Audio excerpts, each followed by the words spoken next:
Hello everyone. हम लोग geometry पढ़ रहे थे। ज्योमेट्री में मैंने आपको पिछली क्लास में इन सेंटर और सरकम सेंटर के बारे में बताया था। इस बार हम लोग पढ़ेंगे सरकम सेंटर इन सेंटर पर थोड़े और अच्छे क्वेश्चन, बेहतरीन क्वेश्चन जो आपके पास है। उससे पहले छोटी सी चीज़ है एक्स रेडियस, जो कि आप नॉर्मली नहीं पढ़ते हैं। एक्स रेडियस जो होती है उसको बोलते हैं बाह्य त्रिज्या। एक्स रेडियस के बारे में मैक्सिमम आपको नहीं पढ़ाया जाता है। जब भी एक्स रेडियस लिख के आता है, बाह्य त्रिज्या लिख के आता है, तो आपको लगता है सरकम सेंटर होगा, सरकम रेडियस है ना। कंफ्यूज मत होइए, उसको पहले देख लेते हैं, ठीक है। छोटी सी चीज़ है एक्स रेडियस, ये अलग होती है सरकम रेडियस से, जो कि आप नॉर्मली सरकम रेडियस में ही इसको ले लेते हैं, इसको वही समझ लेते हैं। इसको बोलते हैं बाह्य त्रिज्या। नॉर्मली पढ़ाया नहीं जाता, इस वजह से आपको पता नहीं होता है। देखिए, तो जब भी आपको अभी बाह्य त्रिज्या लिखेगा तो कंफ्यूज मत होइएगा, एक्स रेडियस होगा। कंफ्यूज होइए भी तो तुरंत उसको इंग्लिश वर्जन करके चेक कर लिया करिए, ठीक है। तो ये बाह्य त्रिज्या है। बाह्य त्रिज्या क्या होती है? जब इसकी डेफिनेशन आप लिखना चाहें तो लिख सकते हैं, दो कोणों के बाह्य द्विभाजक, यानी एक्सटर्नल बाइसेक्टर्स, दो कोणों के एक्सटर्नल बाइसेक्टर और तीसरे एंगल के, तीसरे कोण के इंटरनल बाइसेक्टर्स जहाँ पे मीट करें, जहाँ पे कट करें, ठीक है। तो दो कोणों के बाह्य समद्विभाजक और तीसरे कोण का अंतः समद्विभाजक जिस बिंदु पर कट करता है वो होता है एक्स सेंटर, ठीक है। जैसे ये हमने इसका एक्सटीरियर बाइसेक्टर खींचा, इसका एक्सटीरियर बाइसेक्टर खींचा हमने, तो अब तीसरा बाइसेक्टर जो हम खींचेंगे वो कंफर्म है यहीं पे मिलेगा। इसी को बोलते हैं एक्स सेंटर। इसको चाहे जैसे दिखा दीजिए, कोई स्पेसिफिक नहीं है, हम ई से दिखा देते हैं एक्स सेंटर। अब यही दिया होता है एक्स सेंटर। आपसे पूछा जाता है एक्स रेडियस क्या है। एक्स रेडियस निकालने के कई सारे तरीके हैं, जो भी हैं हम आपको अभी बताते हैं। सबसे पहले आपको क्या देखना है, इसको हटा देते हैं, एंगल निकालना आपको बताते हैं, जो कि सबसे बेसिक है। मैंने जब आपको एक्सटीरियर बाइसेक्टर्स और इंटीरियर बाइसेक्टर्स बताया था, तब मैंने शायद आपको बताया था कि ये वाला एंगल क्या होता है। अगर ये एंगल ए है, ये बी, ये सी है, तो अगर एंगल ई निकालना हो, यानी एंगल बी ई सी, या शायद उस टाइम मैंने एंगल बी ओ सी लिखा था, है ना, कुछ भी लिख सकते हैं। तो एंगल बी ई सी यहाँ पे क्या हो जाएगा, 90 माइनस एंगल ए बाई 2। मैंने आपको बताया था ये चीज़ एक्सटीरियर बाइसेक्टर, एक्सटर्नल बाइसेक्टर जब पढ़ाया था आपको। अगर इंटरनल बाइसेक्टर आप खींचिएगा, यही चीज़ अगर यहाँ पे ऐसे बनी होती है तो आप क्या लिखते हैं, 90 प्लस ए बाई 2, और जब यहाँ बाहर खींची होती है तो इसको 90 माइनस ए बाई 2। बहुत इंपॉर्टेंट फार्मूला है, इस पर भी हम क्वेश्चन देखेंगे, ठीक है। एक फार्मूला और है, वो भी हम देख लेते हैं, फिर आगे बढ़ेंगे।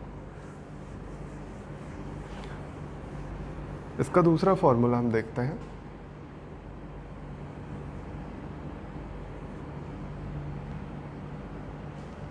अब अगर ये एक्स सेंटर है तो एक सर्कल होगा जो इन सब को ऐसे टच करते हुए जा रहा होगा।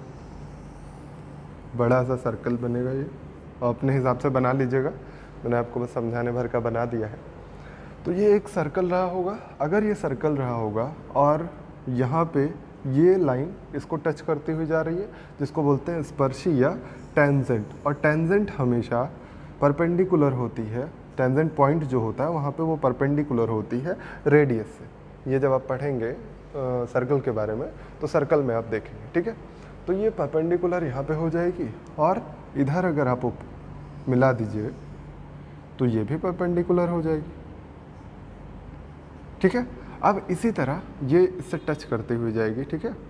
ये तीनों साइड्स को टच करती हुई जाएगी, तभी तो मानी जाएगी एक्स सर्कल, है ना। अब यहाँ से मिला देते हैं, ये भी तो खींचना था हमें, सेंटर से मिलाना था।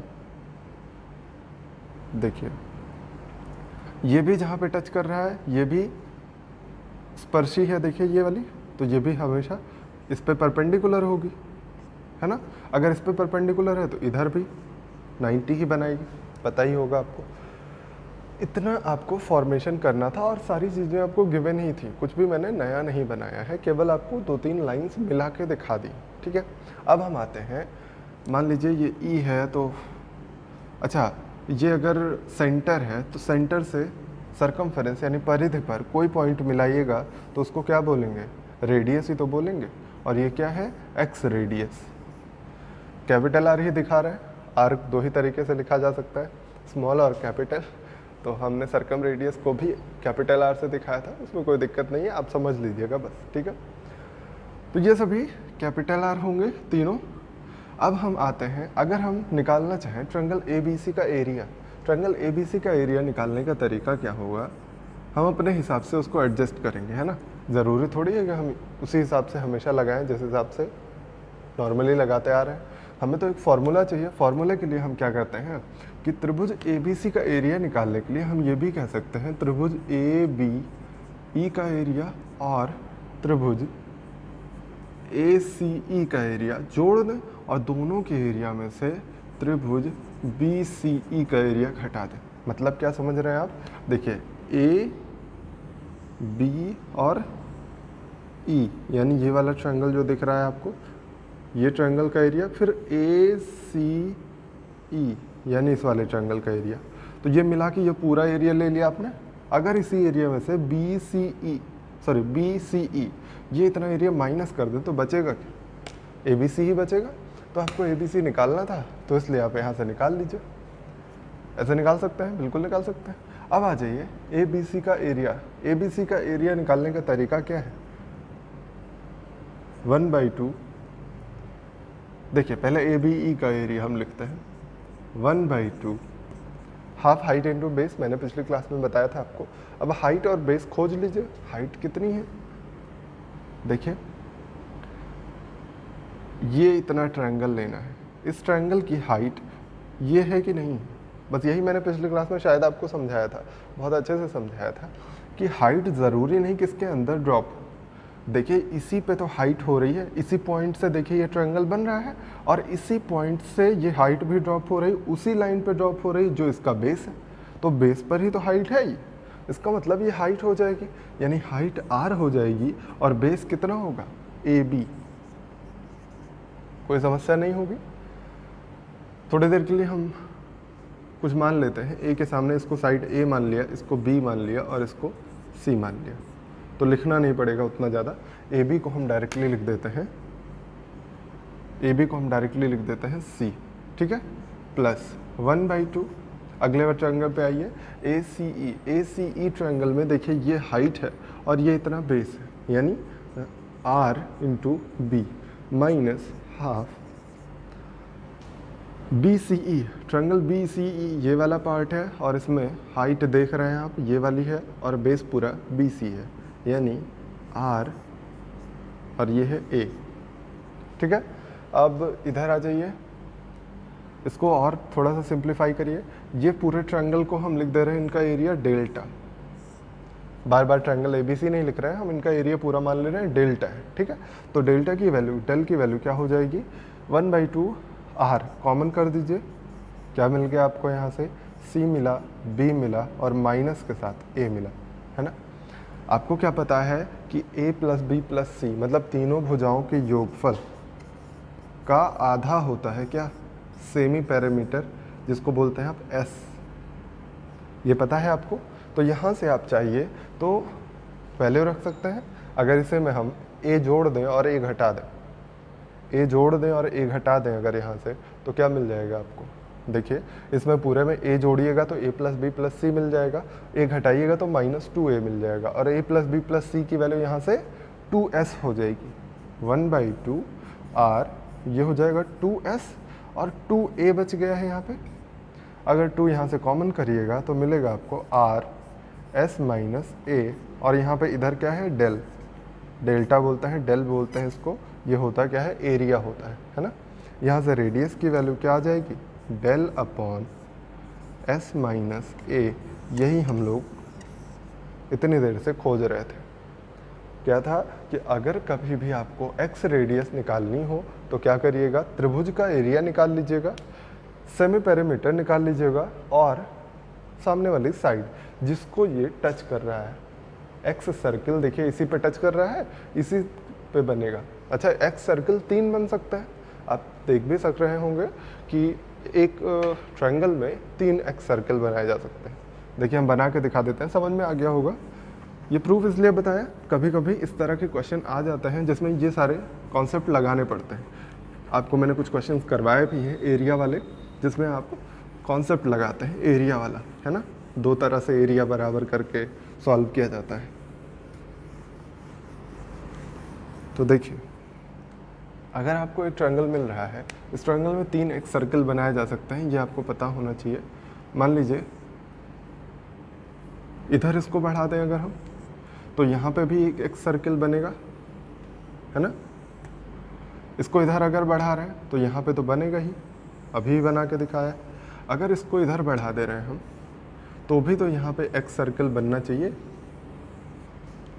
3 एक सर्कल बन सकते हैं। हमने इस साइड को ए माना था, अगर ये वाला एक सर्कल का ले रहे हैं तो इसका एक्स रेडियस कितना होगा, डेल बाई एस माइनस ए। इस वाली साइड को हमने बी माना था, तो इसका एक्स रेडियस क्या हो जाएगा, del by S minus B. और इसका क्या हो जाएगा, del by S minus C, क्योंकि ये साइड हमने सी मानी। बात समझ में आ गई है। मतलब जिस साइड को ये टच करता हुआ जा रहा है उसी साइड को हमें लेना है, और बाकी डेल लेना है यानी उसका एरिया लेना है, और एस लेना है यानी सेमी पेरीमीटर। समझ में आया होगा। इस पे कुछ क्वेश्चंस करते हैं। बहुत इंपॉर्टेंट चीज़ है, कभी आपसे डायरेक्टली पूछा नहीं गया है कि एक्स रेडियस बताइए, लेकिन आपसे घुमा फिरा के पूछा जाता। देखिए अभी हम एक क्वेश्चन आपको करवाएंगे, उसमें बहुत बढ़िया घुमा के पूछा गया है आपसे, और आप कंफ्यूज रहते हैं उसमें। पहले एक अच्छा आसान सा क्वेश्चन लिख लीजिए। त्रिभुज एबीसी में बी और सी के कोणार्धक किसी बाह्य बिंदु ओ पर प्रतिच्छेद करते हैं। यदि बी ओ सी 50 डिग्री तो एंगल ए कितना होगा। वही कॉन्सेप्ट है बेसिक वाला। क्या होगा, एंगल बी ओ सी कितना होता है, 90 माइनस ए बाई 2, यही होता है। आपसे पूछा गया है कि एंगल ए कितना होगा, तो यहाँ से एंगल ए कितना आ जाएगा, इसको इधर ले आइए, इसको इधर, तो 90 माइनस एंगल बी ओ सी आपको दिया गया है 50, और इसका ट्वाइस यानी कितना आएगा, 80। ये आने वाला है आंसर 80। समझ में आया होगा। अब देखिए एक मेंस 2017 का क्वेश्चन है। मेंस 2017 में पूछा गया था, दिया गया था चित्र में, छोटा हो जाएगा, फिगर बड़ा बना देते हैं, लिख लीजिए तब तक क्वेश्चन। चित्र में एपी और एक्यू 2 स्पर्शियां हैं, टेंजेंट है। ओ वृत्त का केंद्र है।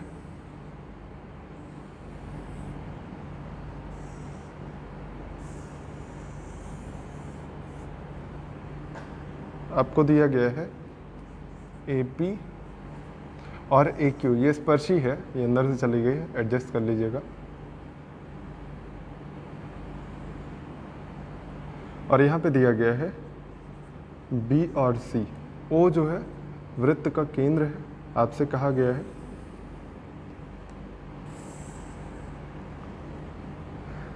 गया है कि यदि एंगल A 45 डिग्री है तो एंगल BOC बताइए। ये 45 डिग्री है तो एंगल BOC यानी ये वाला एंगल आपको निकालना है। देखिए बहुत ही आसान सा क्वेश्चन है। अगर आपने एक्स रेडियस पढ़ा है तो कितना इजी है। एक्स सर्कल ही तो बन रहा है, आपको क्या दिख रहा है, तीनों साइड्स को टच करता हुआ जा रहा है, इसका मतलब एक्स सर्कल ही तो है। अगर ये एक्स सर्कल है तो एकदम आसानी से आप कह सकते हैं ये कितना होगा, 90 माइनस एंगल A/2, और एंगल A/2 यानी 22.5। 90 में से 22.5 माइनस कर दीजिएगा तो कितना मिलेगा, 67.5। आपका आंसर हो जाएगा 67.5। मेंस का क्वेश्चन है, इतना आसान था। काफ़ी लोग ये क्वेश्चन मुझसे पूछ भी चुके हैं क्योंकि वो नहीं कर पाए होंगे। एक्स रेडियस से करिए, सबसे आसान होगा। अदरवाइज़ आपके पास दूसरे भी ऑप्शन है। आप क्या करते हैं, इनको यहाँ मिलाते हैं, परपेंडिकुलर होता है दोनों साइड पे, फिर आप इसको और यहाँ मिलाते हैं, इनको प्रूफ करते हैं कॉन्ग्रुएंट हैं ये दोनों, फिर ये दोनों कॉन्ग्रुएंट, फिर एंगल मानते हैं। यहाँ पे बहुत बड़ा सा होता है इसका प्रूफ, अगर आपने देखा हो तो कोई मतलब नहीं। सबसे आसान तरीका क्या था, एक्स रेडियस है, इसलिए आंसर बिल्कुल इजीली निकल आएगा। समझ में आया होगा। एक और क्वेश्चन कर लीजिए एक्स रेडियस पे। अभी तक डायरेक्टली आपसे नाम लेके एक्स रेडियस नहीं पूछा गया है, पर कभी भी पूछा जा सकता है, इसलिए एक क्वेश्चन कर लेते हैं। लिखा गया है त्रिभुज ABC में एंगल B और एंगल C के बाह्य कोण समद्विभाजक एक्सटर्नल एंगल बाइसेक्टर तथा एंगल A के अंतः कोण समद्विभाजक मतलब इंटरनल एंगल बाइसेक्टर P पर प्रतिक्षेप करते हैं। यदि AB equal to 13, BC equal to 14, CA equal to 15, तो एक्स रेडियस क्या होगी? त्रिभुज ABC की एक्स रेडियस क्या होगी? दिया गया है एंगल B और C के, ये मान लेते हैं B और C है, ये A है, तो इनके एक्सटर्नल बाइसेक्टर्स और इनके इंटरनल बाइसेक्टर यहाँ पे मिलते हैं, यानी ये फिर से क्या है? एक्स रेडियस एक्स सेंटर है। दिया गया है AB BC CA, AB BC CA 13, 14, 15 है। पूछा गया है एक्स रेडियस क्या होगी? एक्स रेडियस का तरीका आपको पता है, फॉर्मूला पता है। एक्स रेडियस क्या होती है? Del upon S minus A, मतलब साइड। तो निकालने का तरीका क्या होगा? सबसे पहले आपको डेल पता होना चाहिए। डेल क्या होता है आप हमेशा के लिए याद रख लीजिए, कभी भी आपको 13, 14 और 15 मिलेगा, ये चूँकि बहुत बार पूछा गया है, तो 13, 14, 15 अगर साइड मिले तो इसका एरिया होता है 84, इसका सेमी पेरीमीटर होता है 24, इसकी इन रेडियस होती है 4। ये 3 चीज़ें आप याद कर लीजिए, ठीक है।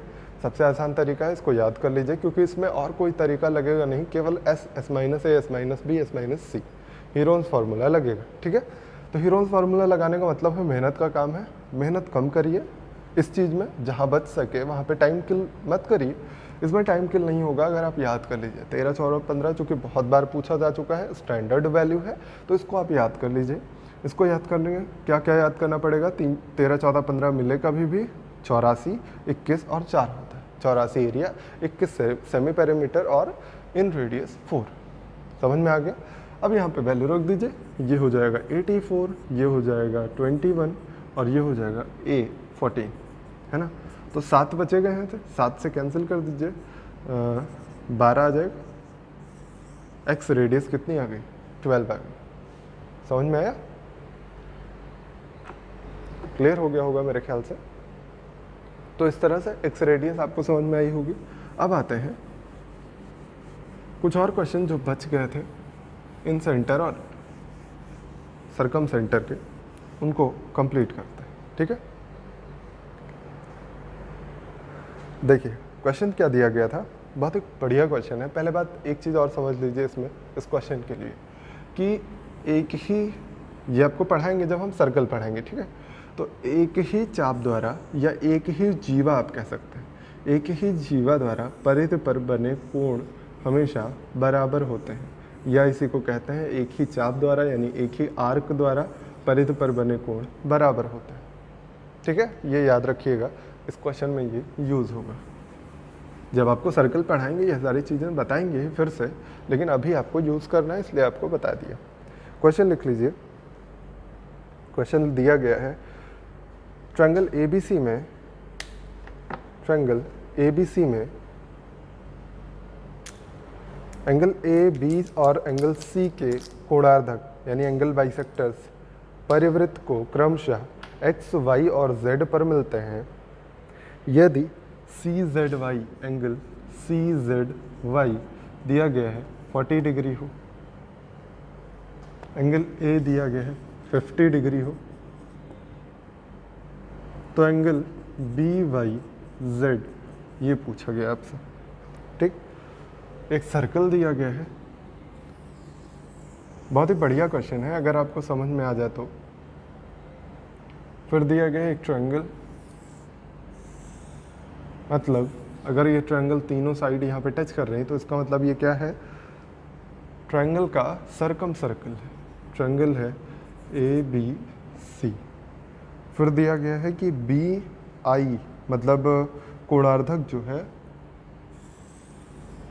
वो ऐसे कट करते हुए जा रहे हैं और बाहरी कोई बिंदु है वहाँ पे मीट कर रहे हैं, ठीक है। देखिए ये दिया गया है X, Y और Z और ये कोणार्धक है, तो क्या होगा? ये आई होगा, ठीक है। अब आपको क्या क्या दिया गया, सी जेड वाई 40 है, सी जेड वाई यानी इनको हम मिला दें, इनको हम मिला देंगे तो ये इतना दिया गया है 40 डिग्री। फिर आपको दिया गया एंगल ए 50 डिग्री, यानी ये पूरा एंगल 50 डिग्री दिया गया है।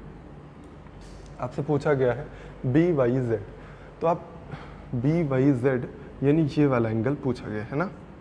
आप अगर ध्यान से देखिए बी जेड जो है, ये बी जेड एक, बी जेड जो है ये एक आर्क है, चाप है। इस आर्क से परिधि पर y पे एक एंगल बन रहा है और इसी आर्क से ध्यान से देखिएगा तो ये भी एंगल बनता हुआ दिखाई देगा। मतलब अगर हमको ये एंगल पता चल जाए तो इसी के बराबर ही तो होगा। अभी मैंने बताया एक ही आर्क के द्वारा सर्कमफेरेंस पर कोई भी एंगल बनाया जाए तो हमेशा इक्वल होगा, है ना। तो अगर इसी आर्क के द्वारा ये दोनों एंगल बन रहे हैं तो ये दोनों इक्वल होने चाहिए। तो मतलब क्या है कि ये या ये दोनों में से कोई एक पता चल जाए तो दोनों बराबर हो, है ना। क्योंकि ये निकालना आसान है, क्यों, क्योंकि सी वाई जो आर्क है इसके द्वारा ये 40 डिग्री एंगल बन रहा है जेड पे, इसी आर्क के द्वारा यहाँ भी कितना एंगल बनेगा, 40 ही तो बनेगा। अभी जस्ट मैंने बताया सेम आर्क के द्वारा सर्कमफेरेंस पे सेम एंगल बनता है, तो इसी आर्क के द्वारा यहाँ 40, तो इसी आर्क के द्वारा यहाँ 40 सेम हो गया। यहाँ 50 डिग्री एंगल बन रहा है, ये एंगल आप निकाल सकते हैं। अभी मैंने फॉर्मूला बताया क्या होता है 90 प्लस a/2, तो 90 प्लस a/2 यानी 50/2, है ना। यहाँ से निकाल लीजिए 25 हो जाएगा यानी 115, ये 115 हो गया। अब ये 115 ये 40, तो तीसरा एंगल निकालना बहुत ही आसान है। 180 में से दोनों को माइनस कर दीजिएगा तो कितना आ जाएगा 25, 155 हो गया। 55 में 25 जोड़िएगा हो जाएगा 180। अब अगर ये 25 है तो ये भी 25 होगा, क्योंकि सेम आर्क से बना हुआ एंगल सेम होता है ना। आपको आंसर दिया गया 25। समझ में आ गया होगा, आसान सा था। आगे बढ़िए फिर।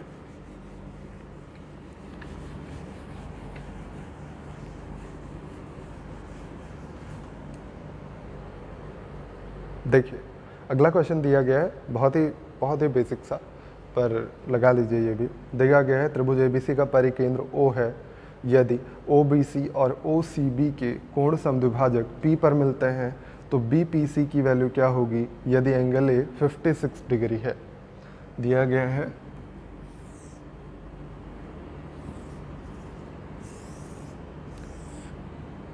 ये O पॉइंट है, O यानी ऑर्थो सेंटर दिया गया है क्वेश्चन में।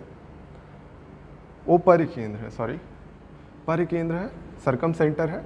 तो अगर A आपको, ये A मान लेते हैं हम, A 56 दिया गया है, तो ये अगर परिकेंद्र है तो ये कितना हो जाएगा। मैंने पिछली क्लास में बताया परिकेंद्र पर बना, मतलब केंद्र पर बना कोण परिधि पर बने कोण का 2 गुना होता है।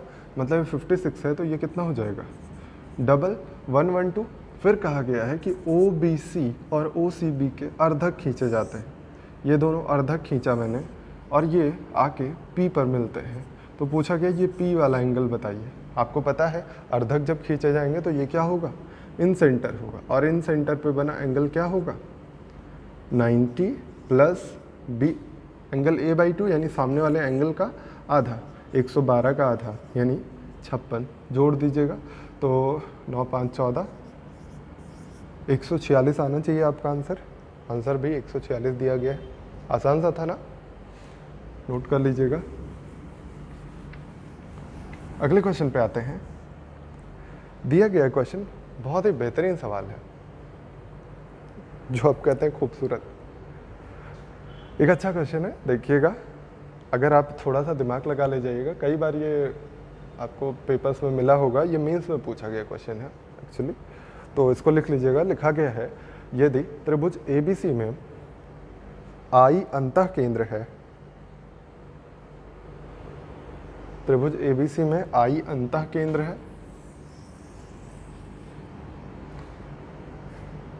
IP इक्वल टू 6 है, IP दिया गया है 6, तो BP आपसे पूछा गया है। फिगर आपको दिया गया है, देखिए ये दिया गया है, फिर I बनाया गया है, ये P पॉइंट है, ABC आई कहीं पे अंतः केंद्र दिया गया है, ठीक है। अगर आपको दिया गया है क्वेश्चन में कि आईपी मतलब यहाँ से यहाँ तक की डिस्टेंस ये 6 दी गई है, तो आपसे पूछा गया है बीपी कितना होगा, यानी इसको मिला दें हम, ये इतना पूछा गया, ठीक है। अगर ये आई अंतः केंद्र है तो इसका मतलब ये एंगल थीटा, तो ये भी एंगल थीटा, इसमें तो कोई परेशानी नहीं होगी। फिर एक चीज़ आपको अभी मैंने बताया कि पीसी जो है एक आर्क है, पीसी आर्क से परिधि पर बना कोण थीटा है, तो इसी पीसी आर्क से ये भी परिधि पर ही बना कोण है, तो ये भी थीटा होना चाहिए, इसमें कोई कन्फ्यूज़न नहीं है। फिर आप आ जाइए आगे, अगर हम इसको मिला दें, इसको मिलाने से फ़ायदा क्या होगा, ये भी अल्फ़ा और ये भी अल्फ़ा, क्यों? क्योंकि हमें पता है ये आई क्या है, इन सेंटर है। इन सेंटर बनाने के लिए हम क्या करते हैं, कोणार्धक खींचते हैं। मैंने बार बार कहा है डेफिनेशन याद कर लीजिएगा, जितनी definition in centre, circum centre, केंद्रक यानी सेंट्रॉइड जो भी बताया है वो सारे याद होना चाहिए, क्योंकि डेफिनेशन पे ही क्वेश्चन बन जाता है ना। देखिए यहाँ पे डेफिनेशन ही काम आ रही है, ये एंगल बाइसेक्टर्स खींचे जाते हैं, ये एंगल बाइसेक्टर तो अल्फ़ा अल्फ़ा हो गए, अगर ये अल्फ़ा ये थीटा हो गया, यहाँ पे देखिए ये थीटा ये अल्फ़ा, तो ये कितना हो जाएगा, ध्यान से देखिएगा, तो ए बी आई का ये बाह्य कोण है, एक्सटीरियर एंगल है, तो ये अल्फ़ा और थीटा का एडिशन हो जाएगा, यहाँ पे हो जाएगा ना। अब एकदम आसान हो गया क्वेश्चन कि ये कितना हो गया पूरा angle, alpha plus theta, theta plus alpha, ये भी उतना ही हो गया। अगर दो एंगल्स बराबर हो गए तो इनके सामने के भुजाएं भी बराबर होंगी, इनके सामने ये वाली साइड, इनके सामने ये वाली साइड बराबर हो गई। कौन कौन सी साइड बराबर हुई, बीपी आईपी के बराबर हो गई, और बीपी हमको निकालना था, आईपी 6 दिया था, तो बीपी भी कितना आएगा, 6 आएगा। समझ में आया होगा, आगे बढ़िए। फिर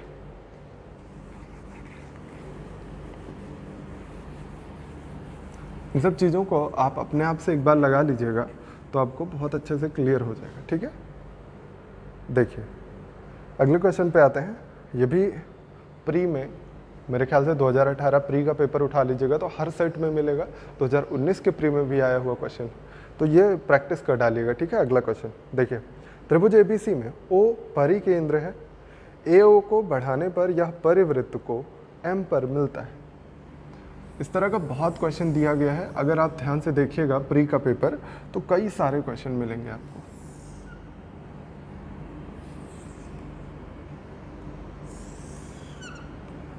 फिगर नहीं बनाया गया था, फिगर आपको ही बनाना है। लिखा गया था कि त्रिभुज एबीसी में ओ परिकेंद्र है, ए ओ को आगे बढ़ाने पर यह परिवृत्त को एम पर मिलता है। यदि AD is perpendicular to B C, लिख देते हैं, देखिए AD is perpendicular to B C, angle B equal to दिया गया है 80, एंगल सी 64, तो आपसे पूछा गया है एंगल डी ए एम। कहा गया था कि डी कब एम कहाँ मिलता है, ए ओ को आगे बढ़ाने पर, ए ओ कहीं होगा, इसको आगे बढ़ाने पर एम पर मिलता है। ए ओ कहीं बना लिया हमने। हमें कहा गया था कि एक AD है BC पर परपेंडिकुलर, AD हमने BC पर परपेंडिकुलर बना दिया। अच्छा ये बात आपको पता होगी कि ये अगर 80 है, ये 64 है, तो परपेंडिकुलर हमेशा बड़े वाले एंगल के पास में ही बनता है। नहीं पता तो याद कर लीजिए, हमेशा बड़े वाले एंगल की तरफ परपेंडिकुलर ड्रॉप होता है। जैसे ये ट्रायंगल, चूँकि हम लोग ऐसा बनाते हैं कि कहीं भी ड्रॉप कर देते हैं, फ़र्क नहीं पड़ता है। मान लीजिए ट्रायंगल ऐसा हो, ये एंगल बड़ा होगा अगर, तो ऐसा कुछ बना होगा ना ट्रायंगल, ये छोटा एंगल है, ये बड़ा एंगल है, ये मान लीजिए 80 है, ये 64 है, तो अगर परपेंडिकुलर आप देखिए तो यहीं कहीं तो ऐसे ड्रॉप होगा ना, कभी ऐसे परपेंडिकुलर तो जाएगा नहीं, इनके पास कहीं गिर जाए, ये तो पॉसिबल नहीं है, यही वाला पॉसिबल होगा। मतलब हमेशा बड़े वाले एंगल के पास में होता है, क्योंकि बड़े वाले एंगल के पास मुंह खुला होता है, समझ लीजिए। ये एंगल बड़ा अगर बनाना है तो आपको ये दूर करना पड़ेगा दोनों साइड, जहाँ दूर करिएगा तो ये परपेंडिकुलर पास आता चला जाता है, ठीक है। तो आप कुल मिला के एक चीज़ याद रख लीजिए, हमेशा बड़े वाले एंगल के बगल में ही गिरता है परपेंडिकुलर, कभी छोटे वाले एंगल के साइड में मत बनाइएगा, ठीक। तो अब आपको निकालना था इसमें कि DAM कितना होगा। DAM अगर निकालना है आपको, मतलब ये वाला एंगल, तो आप निकाल लीजिए पहले बड़ा वाला एंगल। ये 60 है, ये 90 है, तो ये बड़ा वाला एंगल कितना आ जाएगा, माइनस कर दीजिए 90 में से, तो मेरे ख्याल से 26 आ रहा होगा। हाँ 26 आ रहा है। फिर आप आ जाइए, आपको कहा गया है कि ये 80 है। अगर ये 80 है और इसको हम अगर ऐसे मिला दें, इसको अगर ऐसे मिला देते हैं तो ये O क्या है, हमें क्या दिया गया है, O परिकेंद्र है ना। ये अगर परिकेंद्र है तो इस पे क्या हो जाएगा, एंगल डबल हो जाएगा। मैंने बताया पिछली क्लास में भी, ये 80 है तो ये कितना हो जाएगा, 160 हो जाएगा। अगर ये 160 हो गया और ये दोनों तो फिर रेडियस हो जाएंगे कि नहीं। पिछली क्लास में मैंने ये भी बताया था, ये दोनों रेडियस हो जाती हैं, तो इस वजह से ये दोनों एंगल भी इक्वल हो जाएंगे, रेडियस के सामने के एंगल्स। ये अगर थीटा, ये थीटा, तो आप क्या कह सकते हैं कि थीटा थीटा 160 इनका योगफल 180 के बराबर होगा। यानी थीटा की वैल्यू कितनी आ जा रही है, 10 आ रही है। देखिए इसको माइनस करिएगा, बटे 2 करिएगा, 10 आ गया। अगर ये एंगल 10 हो गया, ये पूरा 26 था, तो बचा क्या, 16 ही तो बचा। 26 में से 10 माइनस करिए, 16 बचा। यही था DAM। समझ गए हैं। देखिए आगे बढ़ते हैं। फिर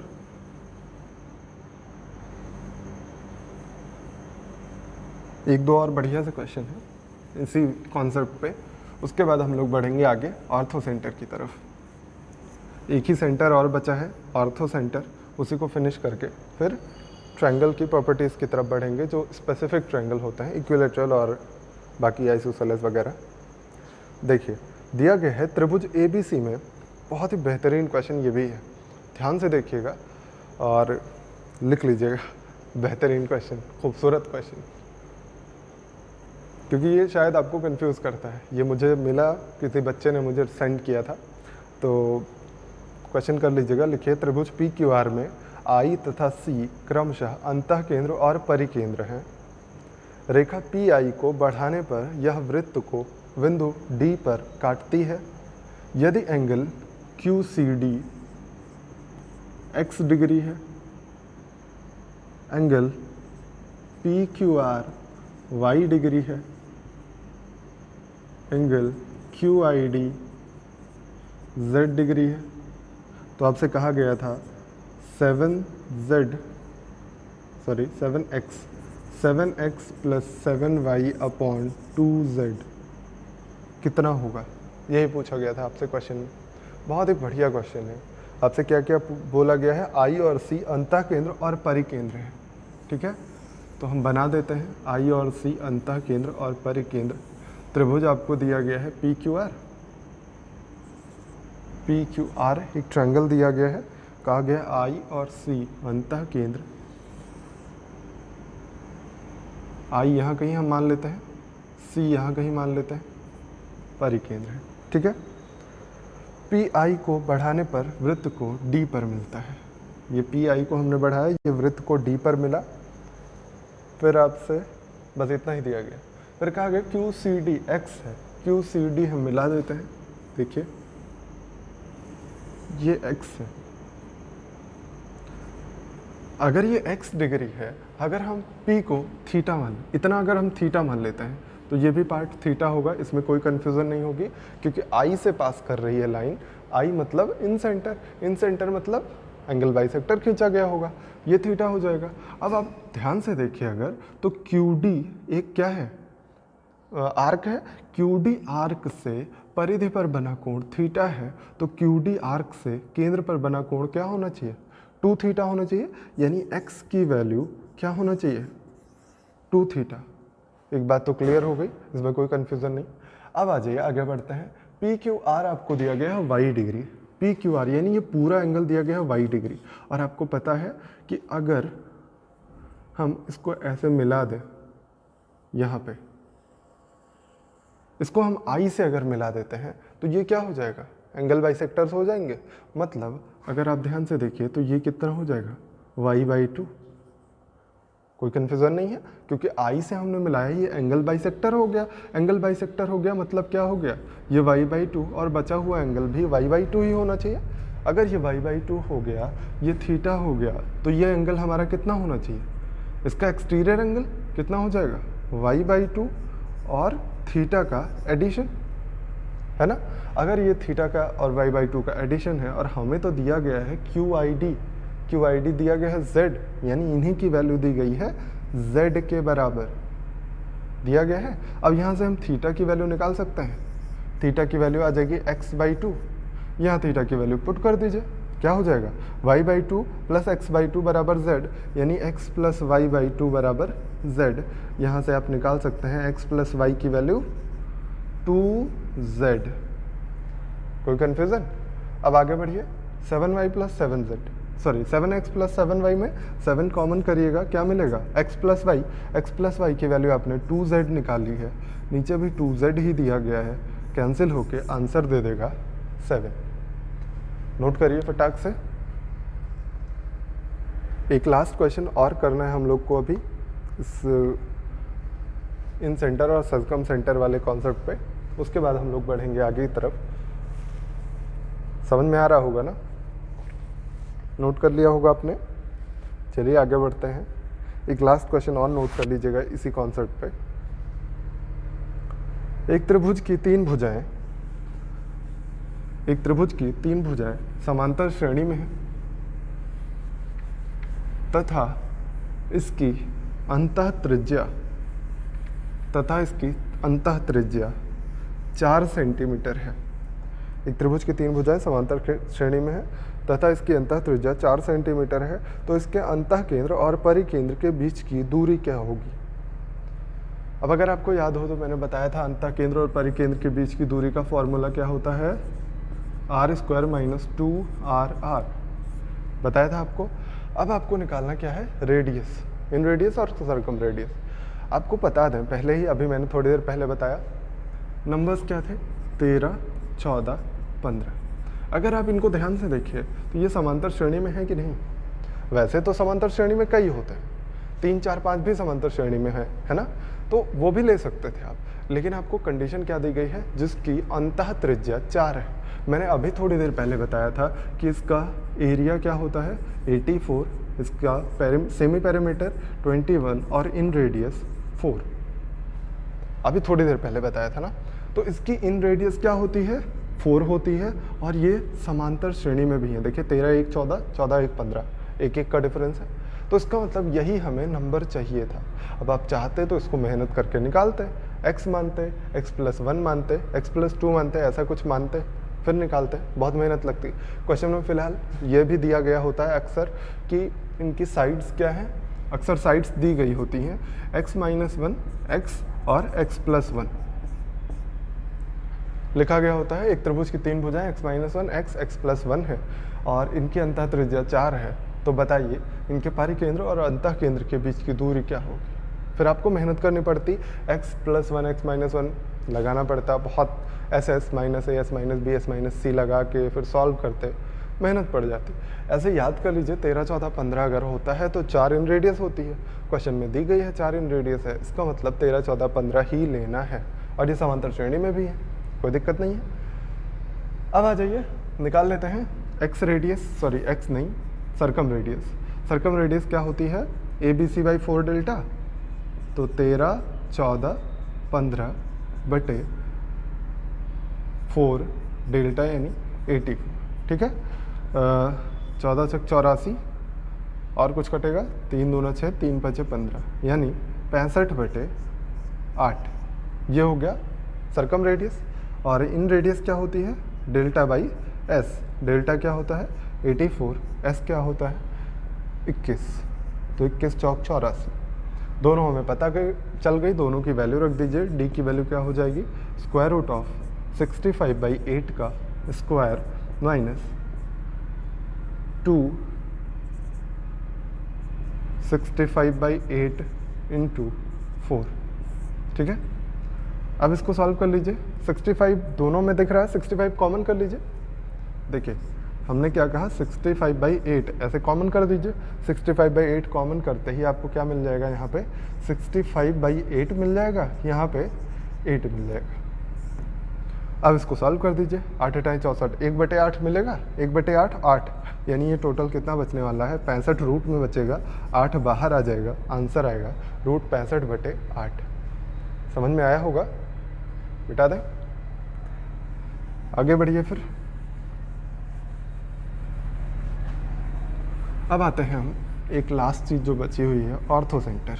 ऑर्थो सेंटर फिनिश करके फिर ये पूरा सेंटर्स वाला एरिया कवर हो जाएगा। देखिए अगला जो लिखना है ऑर्थो सेंटर। ऑर्थो सेंटर को बोलते हैं लंब केंद्र। हेडिंग लगा लीजिएगा, लंब केंद्र यानी ऑर्थो सेंटर। तो ऑर्थो सेंटर बनता कैसे? ऑर्थो सेंटर हमेशा परपेंडिकुलर्स का इंटरसेक्शन पॉइंट होता है, इंटरसेक्शन पॉइंट ऑफ परपेंडिकुलर्स। आपने अभी क्या देखा था, परपेंडिकुलर बाइसेक्टर्स, वो नहीं होता है यहाँ पे। यहाँ केवल अल्टीट्यूड्स जिसको बोल सकते हैं आप कह सकते हैं कि इंटरसेक्शन पॉइंट्स ऑफ अल्टीट्यूड, मतलब ऊंचाइयों का कटान बिंदु। ठीक है, ये परपेंडिकुलर होगा लेकिन इसको इक्वल इक्वल पार्ट में नहीं डिवाइड करेगा। ठीक है, तो ये सारे परपेंडिकुलर अगर आप खींच दीजिए तो ये जहाँ पे कट कर रहे हैं यही होता है ऑर्थो सेंटर। ओ से दिखाया जाता है ज़्यादातर।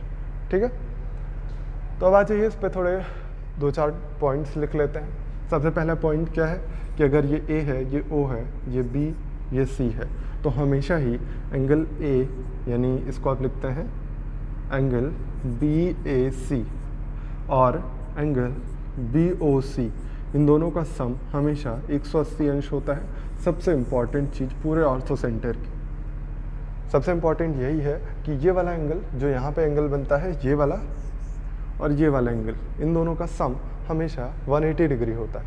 ठीक है, इसको याद रखिएगा। अब दूसरी चीज़ पे आते हैं। ऑर्थो सेंटर के बारे में और 1-2 चीज़ें जाननी है, देखिएगा।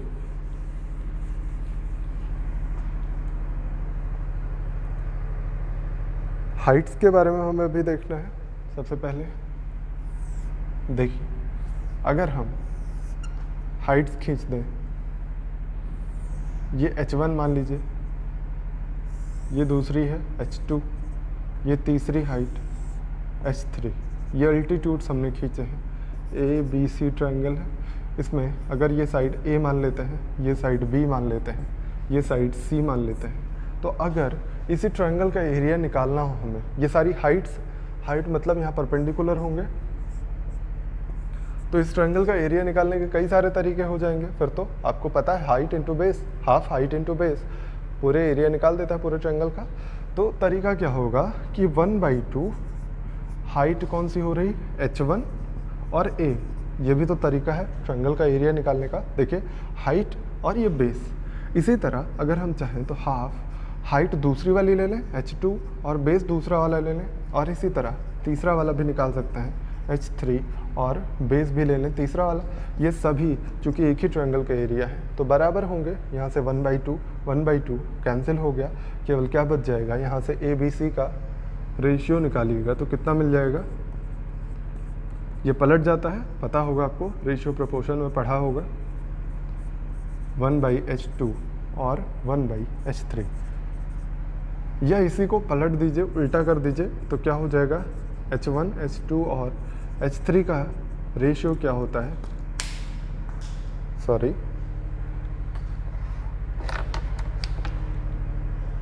ये होता क्या है, a b और c के रेशियो के बराबर।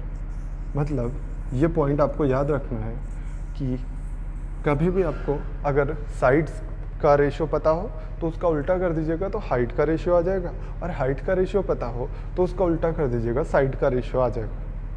ठीक है, आगे बढ़िए, अगले पॉइंट पे आते हैं। 4-5 पॉइंट हैं जो भी, वो सारे हम एक साथ आपको बता देते हैं, फिर इस सारे पे क्वेश्चन करते हैं। ठीक है, एक साथ।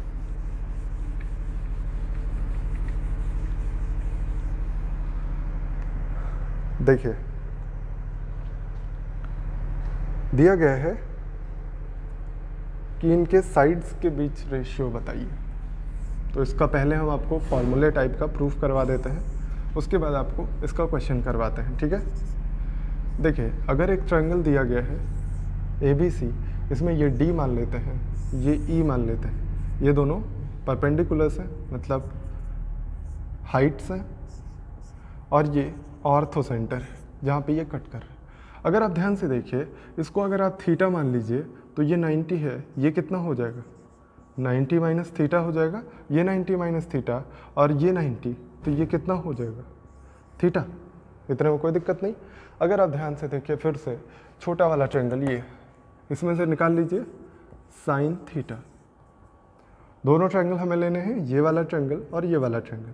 चाहे आप इन दोनों में सिमिलरिटी लगा दीजिए तब भी आपका आंसर आएगा। हम साइन थीटा निकाल लेते हैं, पहले इस वाले का निकाल लीजिए। साइन थीटा क्या आएगा, परपेंडिकुलर अपॉन हाइपोटेन्यूज, यानी कि O D upon O B या बी ओ हम लिख देते हैं, है ना।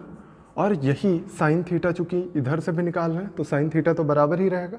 तो साइन थीटा कितना आ जाएगा, देख लीजिए साइन थीटा कितना आएगा, थीटा के सामने ये है यानी ओ ई परपेंडिकुलर हो गया, और 90 के सामने ओ ए यानी ए ओ लिख देते हैं, ठीक है।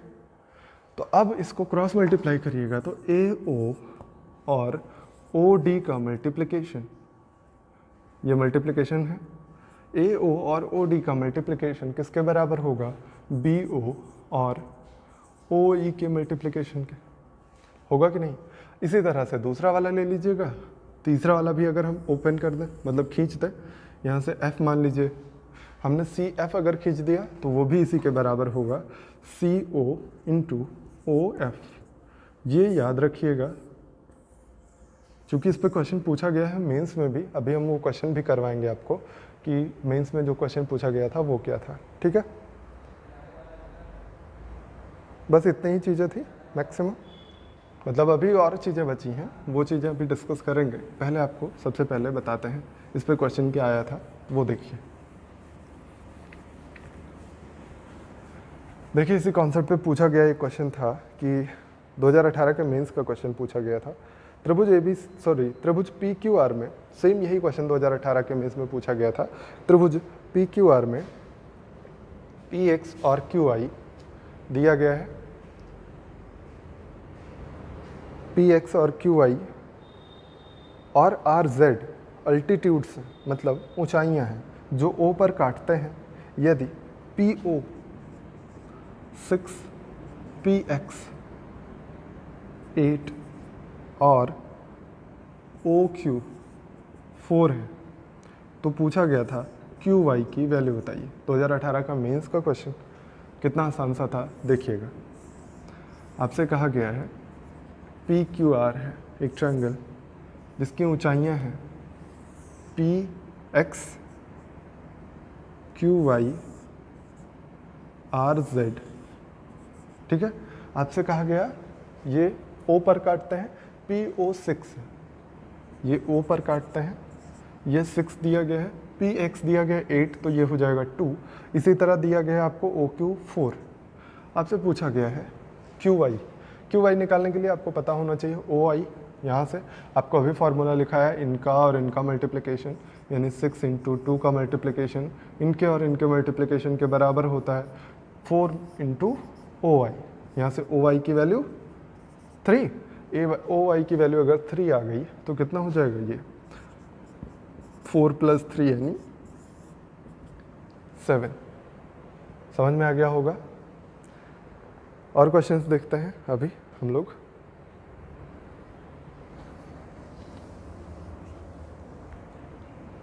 देखिएगा एक दो और क्वेश्चन देख लेते हैं फिर बाकी देखेंगे। अभी क्वेश्चन लिखिए, त्रिभुज एबीसी में ओ लंब केंद्र है, यदि एंगल ए = 40 डिग्री तो एंगल बी ओ सी कितना होगा। बहुत ही आसान सा क्वेश्चन जो अभी आपको फार्मूला लिखवाया गया, दोनों का एडिशन क्या होता है 180 डिग्री के बराबर होता है। तो एंगल बी ओ सी कितना हो जाएगा 180 - 40 कितना हो जाएगा 140 आंसर। फिर अगला क्वेश्चन देखिए, दिया गया है त्रिभुज ए बी सी में A B 8 centimetre, B C 10 centimetre, A C 12 centimetre, तो सबसे छोटे लंब की लंबाई क्या होगी। त्रिभुज ए बी सी दिया गया है, हमने बना लिया ए बी सी। दिया गया है A B 8 centimetre, B C 10 centimetre, AC 12 centimetre. कहा गया सबसे छोटे लंब की लंबाई। हमेशा सबसे छोटा लंब जो होता है वो सबसे बड़ी भुजा पे ड्रॉप होता है, ठीक है। हमेशा सबसे छोटा लंब सबसे बड़ी भुजा पे ड्रॉप होता है, मतलब ये वाली भुजा पे परपेंडिकुलर हमें निकालना है, ये परपेंडिकुलर निकालना है, मतलब आपको क्या करना पड़ेगा, एरिया निकालना पड़ेगा। एरिया निकालने का सबसे आसान तरीका क्या है, 1/2 हाइट, यानी यही जो निकालना है हमको h मान लेते हैं, हाइट इंटू बेस, बेस है 12। लेकिन हमें चूंकि इसके बारे में और कुछ पता नहीं है, इसलिए हम क्या करेंगे, इनका एरिया पाइथागोरस नहीं, हीरोन्स फार्मूला से निकालेंगे। इनका एरिया निकाल लीजिए हीरोन्स फार्मूला से, कितना हो जाएगा, 10 8 18, ये 30 हो जाएगा टोटल। सेमी पैरामीटर 15 आ गया, अंडर रूट 15 गुणे 15 - 8 7, 15 - 10 5, 15 - 12 3। देखिए 5 3 15, 5 15 बाहर कर लीजिए, 15 रूट 7 बच जाएगा। ये हो जाएगा h गुणे 6 बराबर 15 रूट 7। h की वैल्यू कितनी आ जाएगी, 3 5 15, 3 दूना 6, यही तो बचेगा। आंसर आएगा आपका 5/2 रूट 7, ठीक है। आगे बढ़िए, अगले क्वेश्चन देखते हैं। आसान से क्वेश्चन है ये सारे, लेकिन आपको सॉल्व करने हैं। काफ़ी बार ऐसा होता है कि आप टफ़ क्वेश्चन में फंस जाते हैं, मतलब टफ़ क्वेश्चन खोजने के चक्कर में आप आसान क्वेश्चन गलत करना शुरू करते हैं ना। अगर आप बैठे हैं, आप इस चीज़ को पढ़ रहे हैं और आपको ये लग रहा है जितने भी क्वेश्चन मैंने करवाए हैं, एक भी आपको देखना नहीं पड़ा कि क्या हो रहा है, कितना क्वेश्चन हम करवा रहे हैं, कैसे आ रहा है आंसर, ये नहीं देखना पड़ा। आपका आंसर पहले आ रहा है तो इसका मतलब आपको आ रहा है। और अगर आपको एक भी क्वेश्चन नहीं आया इसमें, कोई भी क्वेश्चन अगर फंस गया है इतने में, तो ये मान के चलिए कि आपका टफ़ क्वेश्चन लगाने का कोई मतलब नहीं। पहले इजी क्वेश्चन आने चाहिए, देन टफ़ क्वेश्चन पे जाइएगा ना। तो पहले इजी क्वेश्चन पे अपनी पकड़ बना लीजिए, ठीक है। देखिए अगला क्वेश्चन, ये भी बहुत बार पूछा गया है प्री में, 2018 और 2019 का प्री उठा के देखिएगा तो मैक्सिमम सेट में ये भी क्वेश्चन आया हुआ है। लिखा गया है त्रिभुज PQR के लंब केंद्र O तथा परिकेंद्र C है। P तथा O को मिलती हुई रेखा QR को, P तथा O को मिलाती हुई रेखा QR को S पर मिलती है। देखिए हम बना देते हैं ट्रायंगल। दिया गया है PQR एक ट्रायंगल है, एक O जो है वो है लंब केंद्र, ये लंब केंद्र खींचा गया है और O से मिलाती हुई एक रेखा कहा गया है यहाँ पे S पे मिलती है। ये S पे मिलेगी तो परपेंडिकुलर होगी, ये तो श्योर है आप। फिर कहा गया है PQS 50 डिग्री दिया गया है, PQS यानी ये वाला एंगल 50 डिग्री है। फिर दिया गया है C परिकेंद्र है, QCR 110, एंगल QCR 110 दिया गया है। और इसके बाद दिया गया है कि निकालिए RPS कितना होगा। आसान सा है पर इंटरेस्टिंग। अगर आप ध्यान से देखिए, हम यहाँ कहीं बना देते हैं C, ठीक है। ये दिया गया है 110।